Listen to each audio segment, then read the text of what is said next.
আসসালামু আলাইকুম। আশা করি সবাই ভালো আছেন।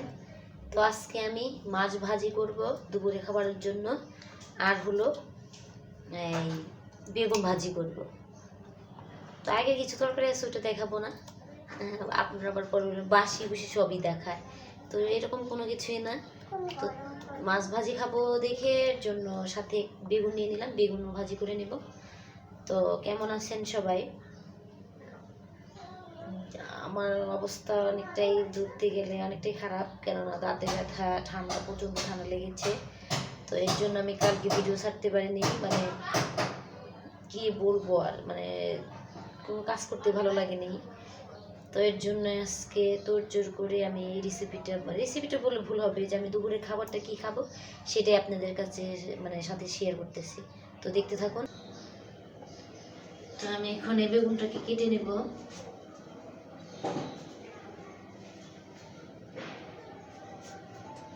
পুরো একটা নেবো না, যেহেতু তিনজন খাবো সেই পরিমাণ করে কেটে নেবো আর কি। বিসমিল্লাহ।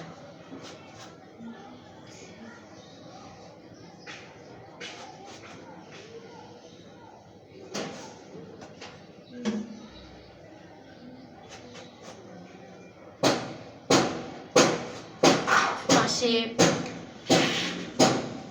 কাজ চলতেছিল, এই জন্য এই শব্দ। তো আমি এটাকে এখন ধুয়ে তারপরে আলতো করে মেখে নেব। তো দেখতে থাকুন।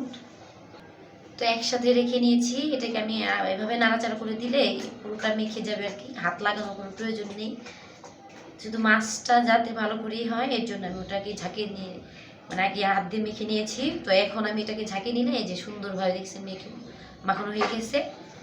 তো এখন আমি ভাজার মানে পরবর্তী যে কাজটা সেটা করবো। এখন আমি ভেজে নেব।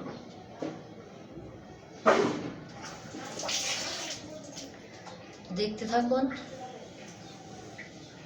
চুলাটা জ্বালিয়ে নিয়েছি আমি এখন।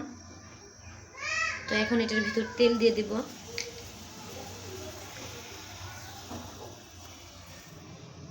এই যে ক্যামেরাটা এক জায়গায় রেখে দিলাম। এখন অল্প পরিমাণে তেল ঢেলে নিলাম।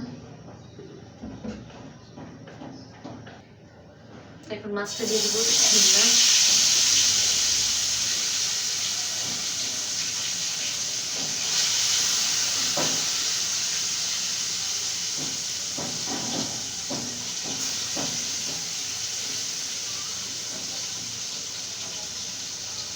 তো এই যে আমার মাছ ভাজাটা শেষ। এখন আমি বেগুন ভাজি করে নেব। আমি এটাকে উঠাবো এখন।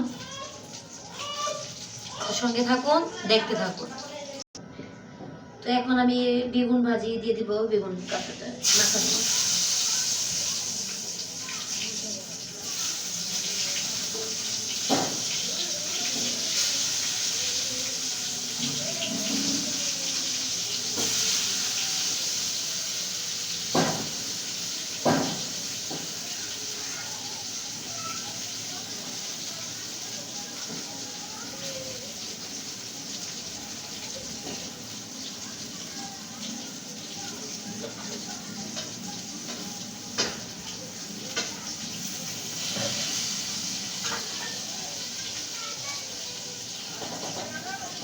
তো এই যে আমি পিস পিস উল্টে নিচ্ছি।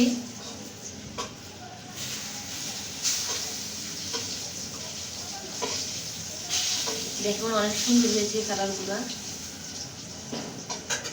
চুলা একটু কমিয়ে দেব।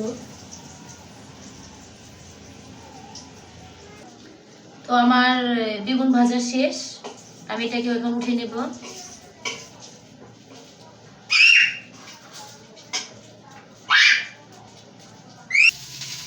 তো এই আমার আজকে দুপুরের খাবার।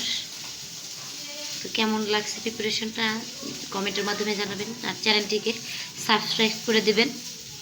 আশা করি সবাই ভালো থাকবেন। আসসালামু আলাইকুম।